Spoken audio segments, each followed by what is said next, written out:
Bonjour à tous. J'espère que vous allez bien.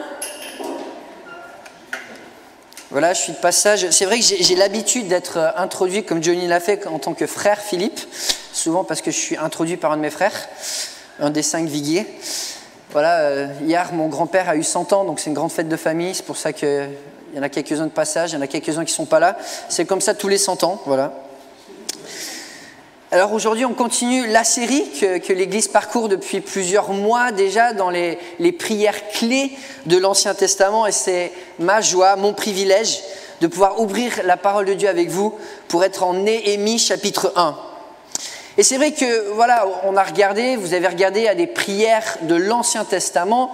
Quand on parle de leadership, même quand on parle de leadership, sans contestation, le plus grand leader de tous les temps, c'est qui ? Bon, c'est pas une question piège. Dans l'Église, on sait, 90% des cas, on dit Jésus, c'est la bonne réponse. Voilà.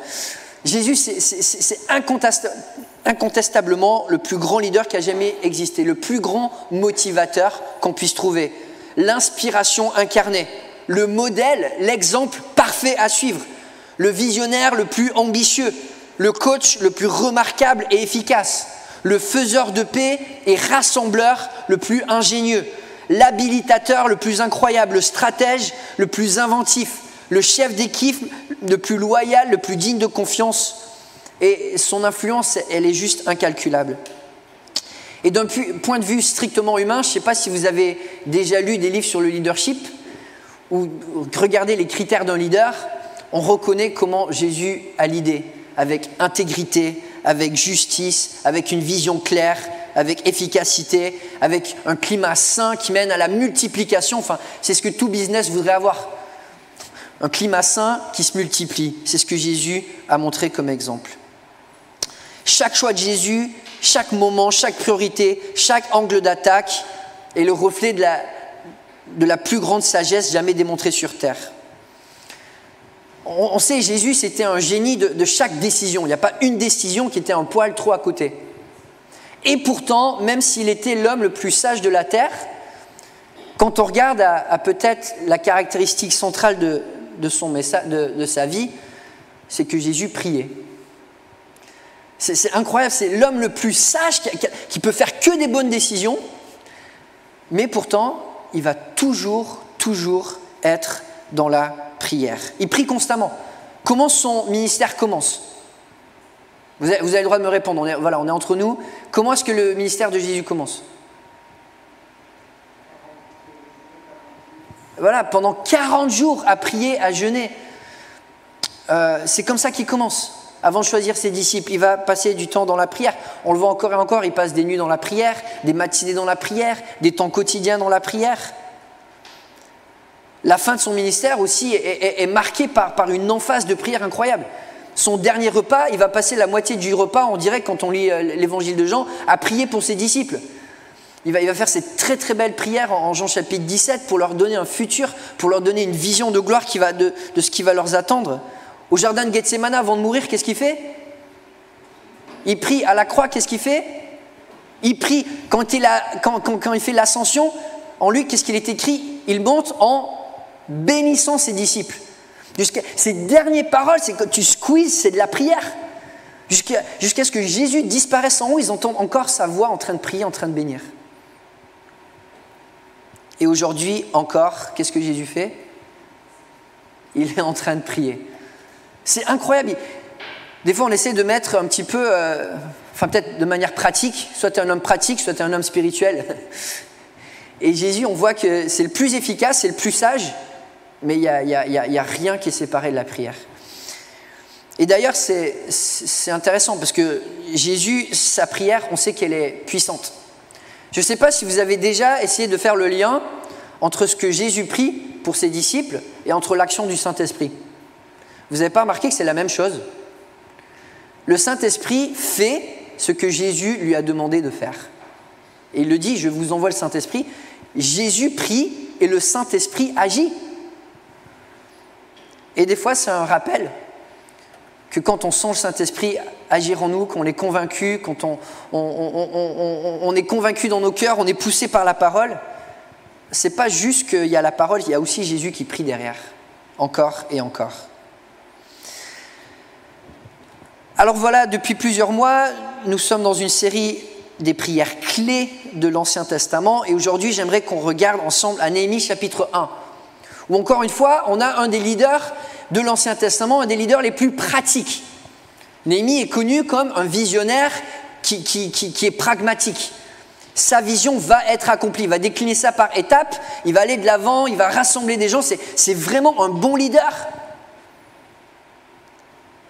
Et c'est frappant et c'est encourageant de voir qu'il n'y a pas de séparation entre le leader pragmatique et le leader spirituel dans ce livre de Néhémie. Néhémie, quand on regarde dans la Bible, c'est le dernier maillon de la chaîne de l'Ancien Testament avec le Nouveau Testament. Néhémie, dans l'ordre chronologique, c'est le last, c'est le dernier. Néhémie, Esther, c'est le même livre en hébreu, et c'est la dernière aventure de l'Ancien Testament avant les 400 ans de silence précédant le Nouveau Testament et l'arrivée de Jean-Baptiste. Ses compétences humaines de leader sont exceptionnelles. Quand on regarde le livre, c'est tellement encourageant. Il va permettre la reconstruction physique de Jérusalem et d'Israël en sens large, mais aussi la reconstruction spirituelle. Il va y avoir un vrai réveil dans cette période de chaos et de confusion. Et voilà, Néhémie revient avec les restes, enfin, c'est 80 ans plus tôt qu'il y a eu les restes qui sont venus avec Zérubabel, de 42 000 personnes, c'est pas énorme. Avec Esdras, 15-20 ans plus tôt, il y a peut-être 1500 personnes qui sont revenues, c'est pas énorme. Mais qu'est-ce qui avait marqué la rébellion d'Israël qui avait fait qu'ils avaient été amenés en exil? C'était quoi leur point faible? L'idolâtrie? La désobéissance au sens large. Qu'est-ce que Jérémie dit? 70 ans parce que vous n'avez pas respecté les sabbats. Donc c'est idolâtrie, pas de respect de sabbat, et plus ou moins la parole n'est pas centrale. Quand Jésus vient 400 ans plus tard, quel est le climat? Il y a des synagogues partout dans le pays où la parole est lue, où le sabbat est respecté, et l'idolâtrie n'est plus la pierre d'achoppement qu'il était 500 ans plus tôt. Il y a quelque chose qui se passe avec Néhémie, il y a un réveil qui se passe avec Néhémie qui va changer l'ADN du peuple de Dieu. C'est absolument formidable. Et d'ailleurs, c'est une histoire passionnante qui m'a inspiré à écrire le livre Résolu sur le sujet. Par un homme, à genoux, son leadership et des résolutions partagées, Dieu va changer un peuple et l'histoire entière de ce peuple, et c'est juste incroyable. Et c'est beau de voir que voilà, ce leader qui va vraiment changer les choses, par la grâce de Dieu bien sûr, commence à genoux, et c'est ce que nous voyons aujourd'hui en Néhémie chapitre 1. Je vous invite à lire avec moi, ou pas. Je ne sais pas si, je n'ai plus aucun pouvoir. Je vous fais confiance. Néhémie chapitre 1, à partir du verset 1. En fait, il faut revenir en arrière. Là, ça, c'est la fin, ça. Voilà. Et voilà. Ok, nous lisons la parole de Dieu. Et je vais prier avant qu'on se lance dedans. Père Céleste, merci parce que ta parole est puissante. Ta parole est puissante et l'Esprit de Dieu qui œuvre dans nos cœurs alors que nous écoutons la parole est aussi puissant. Et par ce ministère de la parole et par ce ministère de conviction de l'Esprit, je te prie ce matin, Père Céleste, de renouveler nos cœurs, que nous ne partions pas plus remplis, satisfaits, Père Céleste, nos estomacs spirituels. Remplis-nous pour que cette semaine, nous puissions agir avec plus de sagesse, avec plus de zèle, avec plus de conviction, par amour pour toi. Au nom de Jésus-Christ, le Messie, nous prions. Amen. Lisons ensemble la parole de Dieu. Parole de Néhémie, fils de Hakalia. Durant le mois de Kisleu, la 20e année du règne d'Artaxerxès, alors que je me trouvais à Suse, la capitale, Hanani, un de mes frères, est arrivé avec quelques hommes de Juda. Je les ai interrogés au sujet des Juifs rescapés de la déportation et au sujet de Jérusalem. Ils m'ont répondu : Les rescapés de la déportation se retrouvent là dans la province au comble du malheur et du déshonneur. La muraille de Jérusalem est pleine de brèches et ses portes ont été réduites en cendres. À cette nouvelle, je me suis assis, j'ai pleuré et j'ai porté le deuil durant des jours, jeûnant et priant devant le Dieu du ciel. J'ai dit, Éternel, Dieu du ciel, Dieu grand et redoutable, toi qui conserves ton alliance et ta bonté à ceux qui t'aiment et qui respectent tes commandements, je t'en prie, prête-moi une oreille attentive et que tes yeux soient ouverts. Écoute la prière que moi, ton serviteur, je t'adresse en ce moment. Jour et nuit, j'intercède pour tes serviteurs, les Israélites, en confessant leurs péchés, ceux que nous avons commis contre toi. Oui, ma famille et moi, nous avons péché. C'est certain, nous nous sommes mal comportés envers toi. Nous n'avons pas respecté les commandements, les prescriptions et les règles que tu avais données à ton serviteur Moïse. Souviens-toi donc de la parole que tu as ordonnée à ton serviteur Moïse de prononcer. Si vous vous montrez infidèles, je vous disperserai moi-même parmi les peuples. Mais si vous revenez à moi, si vous respectez mes commandements et les mettez en pratique, alors même si vous êtes exilés à l'extrémité du ciel, je vous rassemblerai de là et je vous ramènerai à l'endroit que j'ai choisi pour y faire résider mon nom. Ils sont tes serviteurs et ton peuple, ceux que tu as rachetés par ta grande puissance et ta force. Seigneur, prête donc une oreille attentive à la prière de ton serviteur et à celle de tes serviteurs qui prennent plaisir à craindre ton nom. Donne du succès à la démarche de ton serviteur. Permets-lui de gagner la compassion de cet homme. J'étais le responsable des boissons du roi. Une prière très équilibrée de Néhémie. Et c'est vrai que quand on cherche à avoir une vie de prière équilibrée, c'est souvent une prière qui sert d'exemple, parce que ça commence avec de l'adoration, il y a de l'humiliation, il y a une requête, il y a de la confession des péchés, il y a un attachement aux promesses de Dieu, il y a un sujet très personnel, enfin, c'est très équilibré comme prière. Mais aujourd'hui, j'aimerais que nous voyions 3 caractères d'un leader spirituel exprimés dans la prière. Être un leader biblique, c'est prier. C'est l'exemple qu'on voit dans la Bible, c'est clair et net. Dieu nous appelle à chacun à avoir de l'influence autour de nous. Nous avons tous des gens plus jeunes que nous. Nous avons tous des gens qui nous regardent de haut, enfin qui nous regardent vers le haut. Et des gens aussi, enfin voilà, on fait tous partie de cet équilibre, on suit des gens, on est suivi. Il faut comprendre ça veut dire quoi d'être un leader chrétien. Et aujourd'hui, nous voyons 3 qualités qui nous inspirent à grandir dans notre influence. La compassion, l'humilité et la foi qui se manifestent par la prière. La première chose qu'on voit dans ce passage, c'est vraiment le cœur de Néhémie. Comment est-ce qu'il réagit aux nouvelles de son peuple? Il est pris dans ses tripes. La souffrance du peuple, c'est sa souffrance parce qu'en tant que leader, il est lié à ses frères. Et si d'une manière ou d'une autre, par son influence, il peut alléger leur charge, alors il est prêt à porter sur lui, en tant que leader, cette charge, premièrement par la prière, et puis ensuite par l'action, comme nous allons le voir. Mais ce qui va motiver Néhémie, c'est bien de le voir parce qu'on voit Néhémie, c'est quelqu'un de pragmatique, qui va prendre des décisions, un homme d'action. Mais ce qui le motive, c'est l'amour.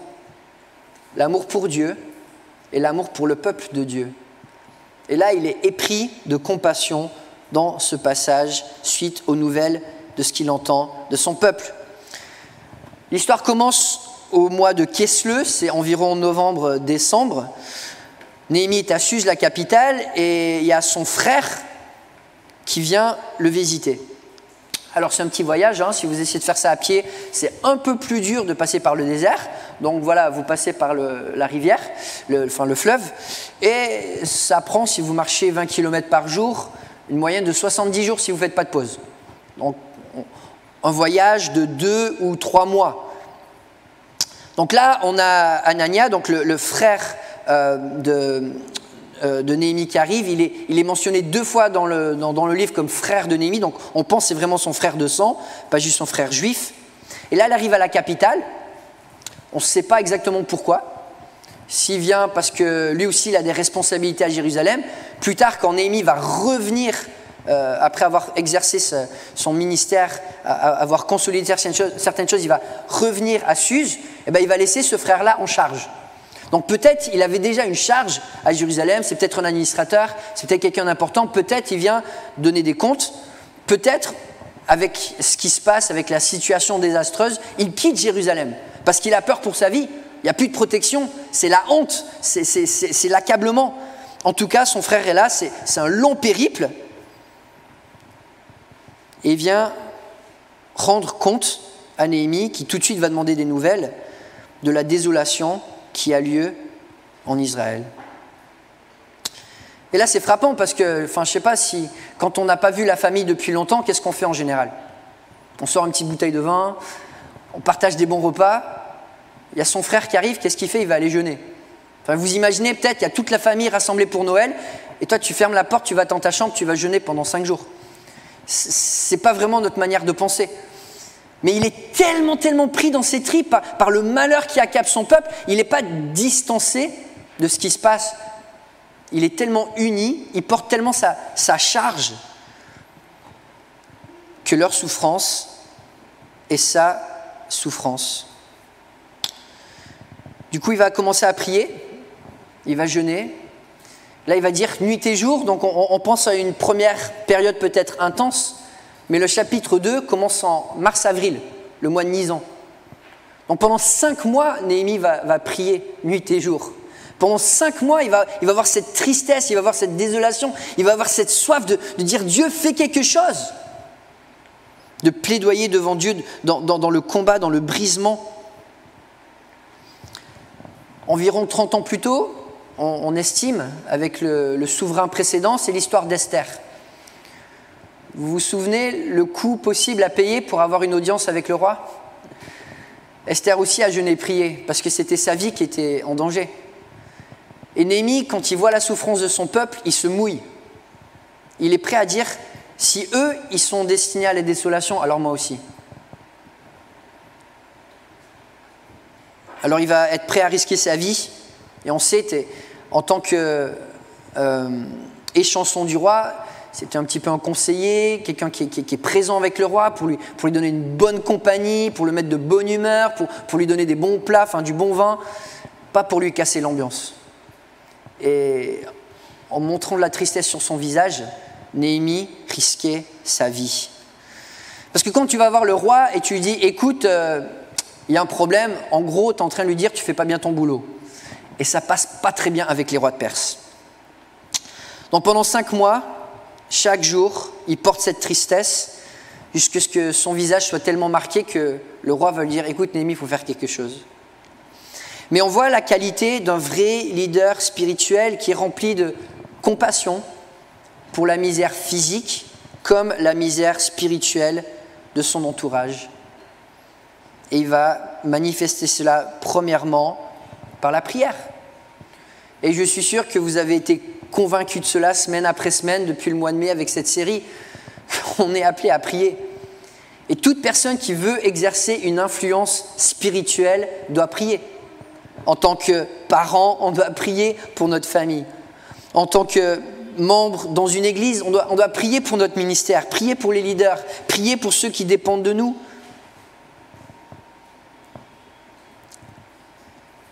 Un leader spirituel prie. Quand on regarde aux responsabilités premières des apôtres, c'était quoi? En Actes chapitre 6, de prier et d'ouvrir la parole. Parce que l'appel de Jésus, pour les croyants, pour ses disciples, c'est d'aimer. Et il n'y a pas d'amour plus prononcé que de demander le bien que Dieu peut donner aux autres. Spurgeon disait qu'il préférait enseigner à un homme à prier plutôt qu'à 10 hommes à prêcher. Dieu nous place tous dans des rôles de leadership et la maturité de cette influence se développe et se démontre par la prière. Dans le travail, dans la famille, dans nos ministères, on a tous des gens plus jeunes ou plus immatures, ou voilà, dans des domaines différents qui peuvent apprendre de nous. Et si on veut que notre sagesse pragmatique aille au-delà de juste un changement externe de comportement, il faut de la prière. Il faut de la prière, mais aussi une bonne motivation. Quelle est la motivation de Néhémie? On l'a un petit peu mentionné, comment il commence sa prière. Éternel Dieu du ciel, toi qui conserves ton alliance et ta bonté envers ceux qui quoi? Qui t'aiment. Au cœur de ce cri de Néhémie à Dieu, c'est de l'amour. On dit Dieu, je t'aime. Dieu, je t'aime et je sais que toi aussi tu m'aimes. Et parce que nous avons cette relation ensemble, on peut vivre des belles choses. Mais il ne va pas prier juste parce que c'est le devoir du chrétien de voilà, j'ai ma liste de prières, hop, je vais saigner sur les genoux, je me mets, voilà, ça c'est une charge. Il aime profondément Dieu, il aime profondément son peuple et il veut prier par amour, c'est ça qui le motive. Et on le voit dans l'adoration, il commence sa prière, Dieu éternel du ciel, tu es grand, tu es redoutable, tu es juste. Son cœur est rempli d'admiration, rempli d'amour pour Dieu. Et clairement, on le sait, si ce n'est pas l'amour qui nous motive, notre vie de prière, elle va s'effondrer. Et cette attitude de Néhémie, elle est incroyable parce que le peuple est dans la souffrance. Le peuple de Dieu est dans la souffrance. Et qu'est-ce que Néhémie dit? Est-ce qu'il vient à Dieu en disant « Dieu, tu ne fais pas ton boulot ? Dieu, franchement, là, ça frite, t'es où ?» Il dit « Dieu, tu es fidèle à ton alliance. Ton alliance dépend de l'obéissance de ton peuple. Ton peuple n'a pas obéi, tu as révélé ta grandeur par ton jugement. » Des fois, on dit parce qu'on souffre que c'est parce que Dieu n'est pas grand. Néhémie, il dit qu'on souffre parce que Dieu est grand des fois. Et parce qu'il est fidèle à juger le péché. Mais Néhémie est là pour servir Dieu, il s'appelle serviteur de Dieu. Et là, c'est un vrai leader. Parce qu'il s'associe à son peuple, à la souffrance de son peuple, aux besoins de son peuple, comme un capitaine de bateau qui dit « si on coule ensemble. Et je suis là pour être avec vous jusqu'au bout. » La première qualité qu'on voit de Néhémie, qui est encourageante, c'est sa motivation, une motivation de compassion. Parce qu'il y en a qui sont vraiment dans la souffrance. Et puis on voit aussi une attitude d'humilité. Où Néhémie ne se sépare pas non plus en disant il y a eux qui n'ont pas tout compris, qui ont des manquements, qui ont des torts, qui ont péché, et puis il y a moi, le sage, qui va vous montrer comment faire. Néhémie, quand il prie pour son peuple qui a péché, est brisé par ses propres péchés à lui aussi. Jour et nuit, j'intercède pour tes serviteurs, les Israélites, en confessant leurs péchés, ce que nous avons commis contre toi. Oui, ma famille et moi, nous avons péché, c'est certain.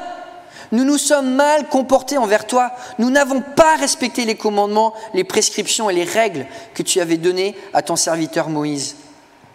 Souviens-toi donc de la parole que tu as ordonnée à ton serviteur Moïse de prononcer. Si vous vous montrez infidèles, je vous disperserai moi-même parmi les peuples.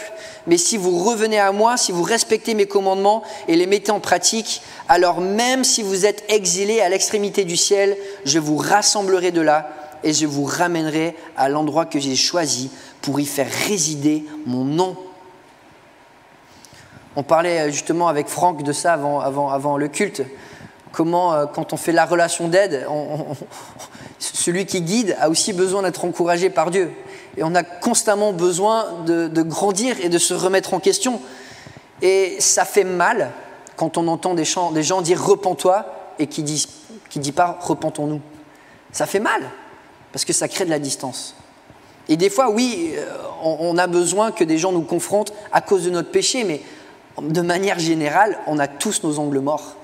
On vit dans une culture, on ne voit pas à quel point on baigne dans le péché, on ne le voit pas. Et on a besoin ensemble de combattre ces angles morts. Mais quel beau message, pas de dire à quelqu'un « va à la croix », mais de dire « viens avec moi ». Viens avec moi à la croix parce que j'ai envie de grandir avec toi. Viens à la croix parce que je vais trouver le pardon dont moi aussi j'ai besoin. La maturité dont moi aussi j'ai besoin. La grâce dont encore aujourd'hui moi j'ai besoin. Néhémie s'affirme comme pécheur. Et ça, c'est une marque d'un leader. Quand on voit un leader qui s'affirme comme non pécheur, on sait que c'est une secte. Et quand c'est dans l'église, on sait que ça va chuter. C'est obligé. C'est obligé. Il y a quelques années, j'ai acheté un robot aspirateur à ma femme. Je ne sais pas s'il y en a qui en ont parmi vous. C'est super intéressant comme histoire, accrochez-vous. Non. Et c'est frappant parce que j'observais ça juste la semaine dernière. Le robot, il est très bon pour aller chercher la poussière. Enfin, il revient à chaque fois, il est rempli. Mais il y a un endroit où il est incapable d'aspirer, c'est autour de sa base. Et en fait, il est rond et sa base est carrée.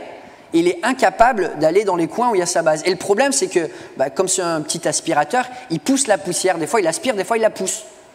Donc, en fait, quand il rentre chez lui, il accumule la poussière. Et l'endroit le plus sale de la maison, c'est la base de l'aspirateur. Et Jésus, il était fort en disant on est très bon pour voir la poussière dans l'œil de l'autre. Et là, clairement, on peut prendre notre robot, là, on va aspirer chez les autres, on revient, on est rempli de poussière, on peut juger les autres, mais sans s'arrêter, quoi.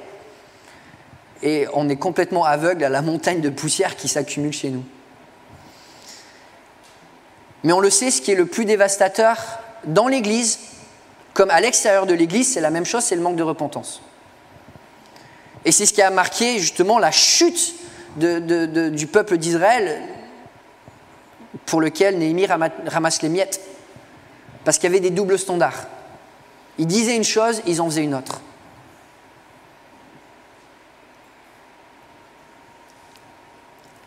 Néhémie nous donne un exemple, et c'est vraiment le seul exemple à suivre pour un leader spirituel qui veut être un disciple de Jésus, et c'est d'être humble et de pratiquer la confession des péchés.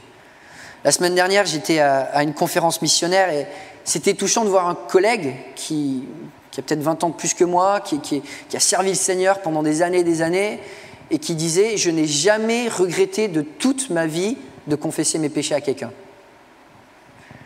C'est un beau témoignage d'humilité, mais c'est vrai quelque part, Dieu nous a donné un instrument pour vaincre le péché. Et si on ne le met pas en pratique, on ne va pas vaincre le péché tout simplement. Si tu veux être un leader spirituel à la maison, alors il faut s'humilier avec les enfants. Pas juste en disant toi tu fais pas bien ça, toi tu fais pas bien ça. Si les enfants ne nous voient pas plier les genoux en disant pardon, parce qu'ils voient nos péchés, ils les voient. Et s'ils ne nous entendent pas dire nous confesser, ils vont apprendre la justification de nos péchés et les doubles standards. Ils vont apprendre l'hypocrisie. Et si tu veux être un leader spirituel dans ton ministère, il ne faut pas agir comme quelqu'un qui a la réponse à tout, en critiquant les autres sans se remettre en question. Je me souviendrai toujours je venais de commencer mon premier stage pastoral, et puis à un moment je suis avec mon pasteur, et puis avec une personne, on avait fait une visite pastorale, et il vient dans le bureau, il frappe à la porte et il incendie mon mentor d'insultes, de critiques, de choses mais complètement infondées, mais il était vraiment agressif. Et je me disais, ok, bon, c'est une partie intéressante du stage, je vais regarder comment il réagit.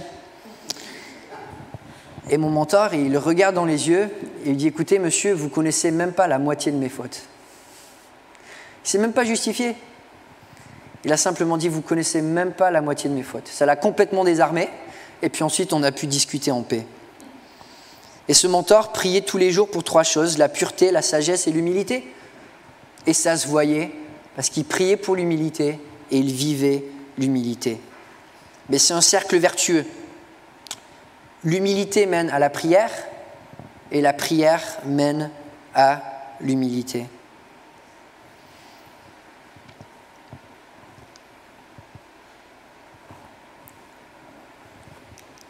On va y revenir. Je relis ces versets. Pourquoi est-ce que Néhémie s'attache à cette repentance ? On voit son humilité non simplement dans son attitude de remise en question, mais aussi dans son attitude de soumission à la parole de Dieu.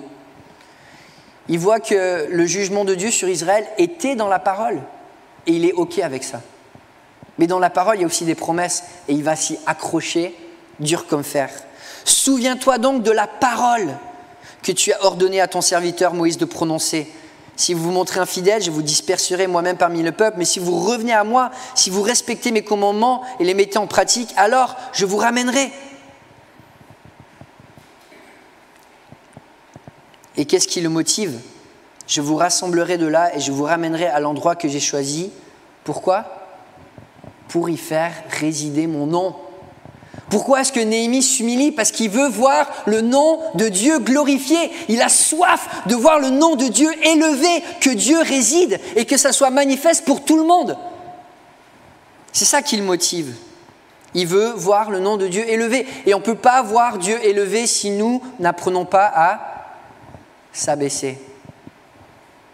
C'est ce que Jean-Baptiste disait. Il faut qu'il soit élevé et que je m'abaisse.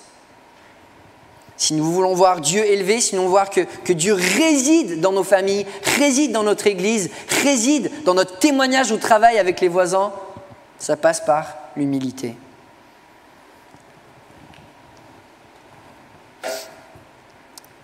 Moody, l'évangéliste, disait « Tous les grands mouvements de Dieu trouvent leur origine avec une personne à genoux. »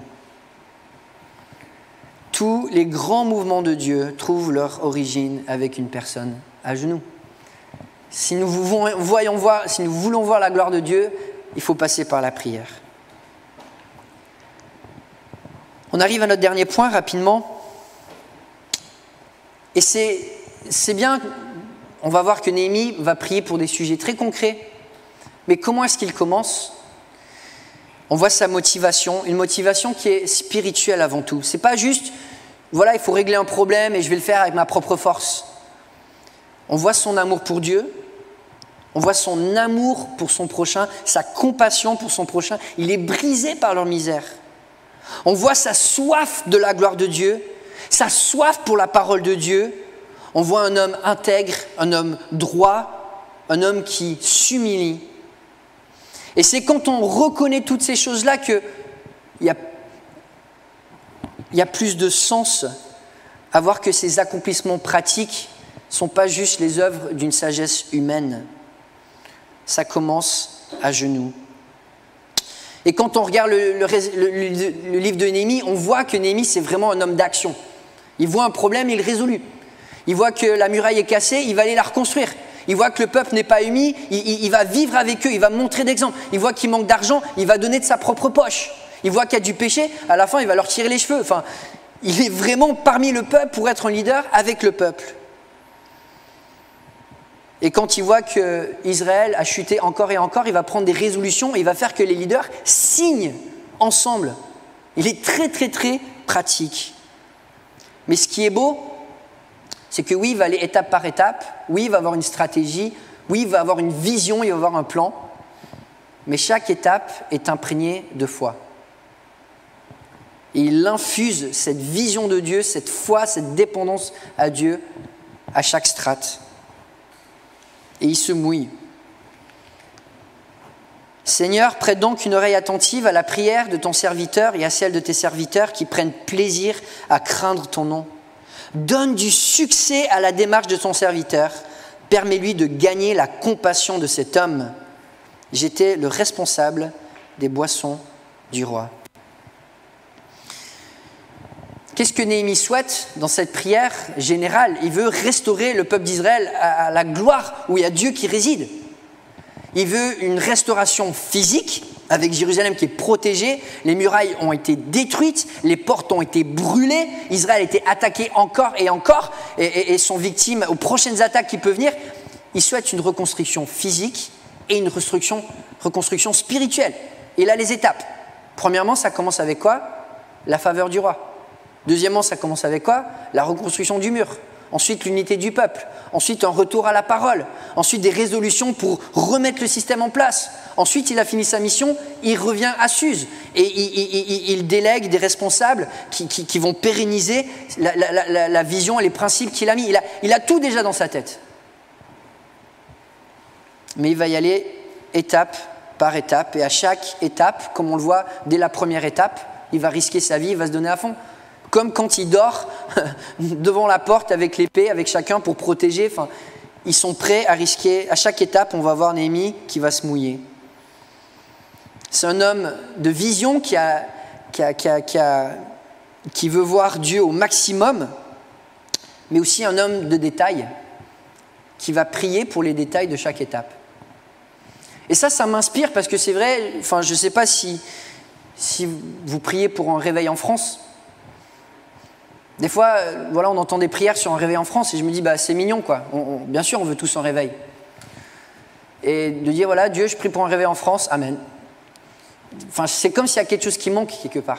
Et c'est pas que c'est une mauvaise prière, c'est pas qu'il faut le désirer, mais quelque part, si on veut se mouiller, peut-être faut prier avec des détails. Peut-être faut prier pour que ça nous responsabilise aussi un petit peu. Et si Néhémie, sa première prière, c'est quoi? Dieu, j'ai besoin de la grâce du roi, j'ai besoin qu'il me file des thunes, et j'ai besoin que je puisse partir là-bas avec l'autorité de faire quelque chose. Enfin, trouver la compassion du roi, c'est pas juste vas-y, pars. Il a besoin de l'autorité de pouvoir faire quelque chose. Et il a besoin de l'argent pour reconstruire Et quand on prie pour un réveil en France, on prie pour quoi? Selon vous, c'est quoi la prochaine étape pour qu'il y ait quelque chose qui se passe? Vous avez le droit de me répondre.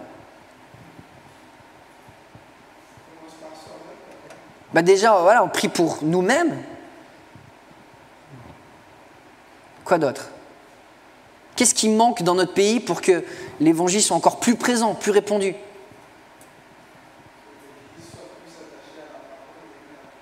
Un attachement à la parole, c'est vrai. On a besoin de prédicateurs qui prêchent la parole. Est-ce que nous prions pour des prédicateurs qui prêchent la parole? Dans 10 ans, nous dit le CNEF, on va manquer 1000 pasteurs en France. Il y a un peu plus de 2000 églises, donc 1000 pasteurs, ça fait beaucoup. Nous voulons que Dieu fasse quelque chose en France. Est-ce que nous prions pour que des pasteurs soient formés? Est-ce que nous prions pour que des pasteurs soient formés dans cette église et envoyés? Parce que ça commence avec nous. Et ils ont besoin de quoi, les futurs pasteurs? Ils ont besoin de bonne théologie et ils ont besoin d'argent pour manger. Pourquoi est-ce que les gens ne vont pas dans le ministère? Parce qu'ils ne sont pas formés et parce qu'on ne les paye pas. Et est-ce qu'on prie? Peut-être tu travailles, est-ce que tu pries que Dieu te donne de l'argent pour pourvoir aux prochains ouvriers? Parce que Dieu va peut-être toucher un ouvrier, mais s'il ne peut pas manger, il ne va pas partir.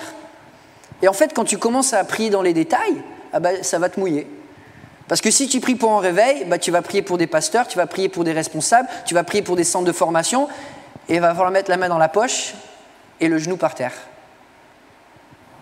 Et Néhémie va faire les deux. Il va faire les deux.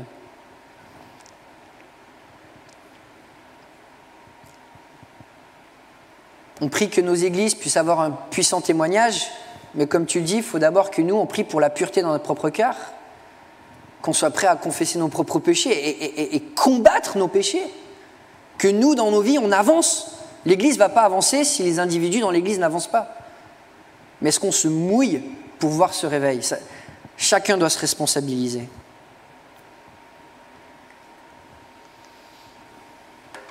Hudson Taylor, le missionnaire en Chine, disait « J'ai vu de nombreuses personnes travailler sans prier, mais je n'ai rien vu de bon en sortir. Mais je n'ai jamais vu un homme prier sans travailler. » Parce que quand tu es vraiment impliqué dans la prière, tu vas commencer à prier aussi avec des détails, parce que le Saint-Esprit va t'éclairer et il va te convaincre. Et tu vas voir que, ouais, on veut que tout le monde... Enfin, c'est mignon quand un enfant prie qu'il y ait la paix dans le monde, tu vois, c'est mignon. Et bien sûr, on le souhaite. Mais c'est quoi les premières étapes pour que Dieu agisse? Est-ce que nous sommes impliqués dans ces premières étapes de manière concrète, dans la prière, mais aussi dans l'action? Timothée Keller a écrit un excellent livre aux éditions Clés, et j'ai aucune honte de promouvoir tous les livres des éditions Clés, parce que je suis sur le conseil, mais c'est pas grave. Mais son excellent livre dans la prière, il y a cette citation, il dit « La prière, c'est pas une pratique passive, calme et tranquille. Des fois, on pense la prière, c'est, voilà, tu es dans la nature, tu regardes les papillons et puis tu as un petit sentiment léger. C'est bien de méditer, c'est bien des fois de prendre du recul, mais l'exemple de prière dans la Bible, c'est qu'on se mouille, c'est qu'on s'engage. Quand tu commences à prier qu'il y a un réveil en France, il faut qu'il y ait un réveil dans ton cœur. C'est un engagement, c'est un combat, c'est une prise de position aujourd'hui pour ce qu'on rêve de voir demain. Donc la question c'est de quoi rêvons-nous ? De quoi rêvons-nous ? Et pourquoi prions-nous ? Et que Dieu nous revête comme à Néhémie de compassion, d'humilité et d'une foi visionnaire et aussi de détail. Amen. Prions ensemble. Oui, Père Céleste, je sais que nous avons soif de voir des gens se tourner vers toi. Nous avons soif de voir ta parole proclamée. Nous avons soif de voir ton peuple suivre tes voies. Nous avons soif de voir des disciples qui forment des disciples. De nous, Père Céleste, de participer à ce combat par la prière et par nos actions. Et que les deux ne soient pas séparés dans nos vies. De nous d'être des hommes d'action, des femmes d'action, mais aussi de prière. Et de nous d'avoir une influence pour toi qui grandit là où tu nous as mis. Merci encore pour l'exemple de Néhémie.